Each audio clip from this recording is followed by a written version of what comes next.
After wandering the NBA wilderness for the majority of the last 2 decades, the New York Knicks finally looked like a team on the come-up last season. We even devoted an episode of this very show to the Knicks' rise under Tom Thibodeau, with Julius Randle at the center of it. But of course, the Knicks being the Knicks, the good vibes didn't last. Oh no! We suck again! A third of the way through the 2021-2022 season, New York's back to being one of the league's most disappointing and hopeless teams.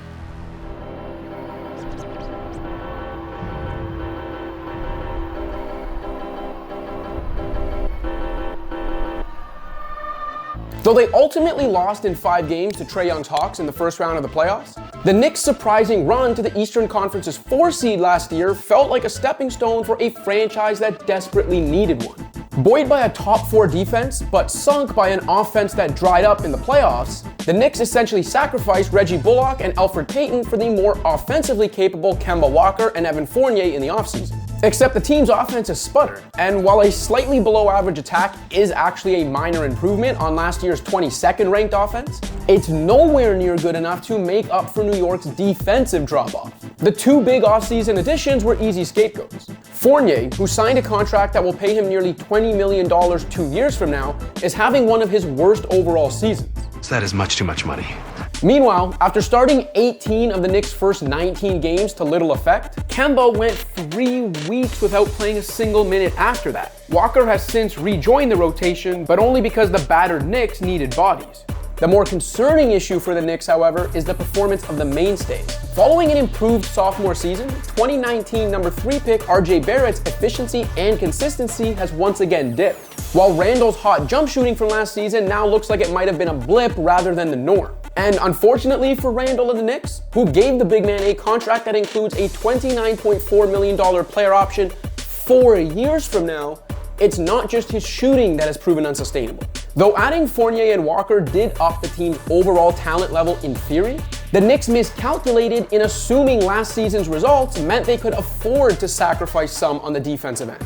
The truth is that their mirage of a 4th-ranked D last season was aided by luck, as New York gave up a ton of shots at the rim and plenty of open threes. Opponents simply missed a lot of those at unsustainable rates. At least some of that could be chalked up to an incredible overall defensive effort in the team's first year under Thibodeau. But as their defensive luck has run out this year, so too has that effort. No Knick embodies this regression like Randle, whose defensive effort this season has dipped below even his early career standards after he had played his ass off on that end last year. Regression to the mean in opponent shooting, a piss-poor team effort on too many nights, and a less capable defensive roster has seen New York plummet from 4th to 23rd in defensive efficiency.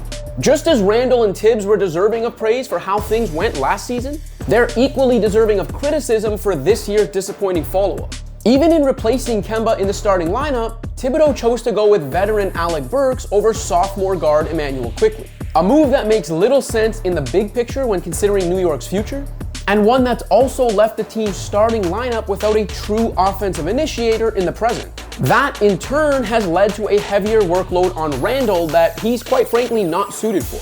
Though they've performed better than the league-worst starting unit that included Walker, the starting 5 that includes Burks has still played at a level equivalent to a bottom 5 team. Even with Derrick Rose in with the starting quartet of Randle, Barrett, Fournier, and Mitchell Robinson, the lineup remains terrible. The only thing propping the Knicks up at all is the fact that while their starters have been as bad as any big lineup combination in the league this season, their bench units have dominated. Is that supposed to impress me?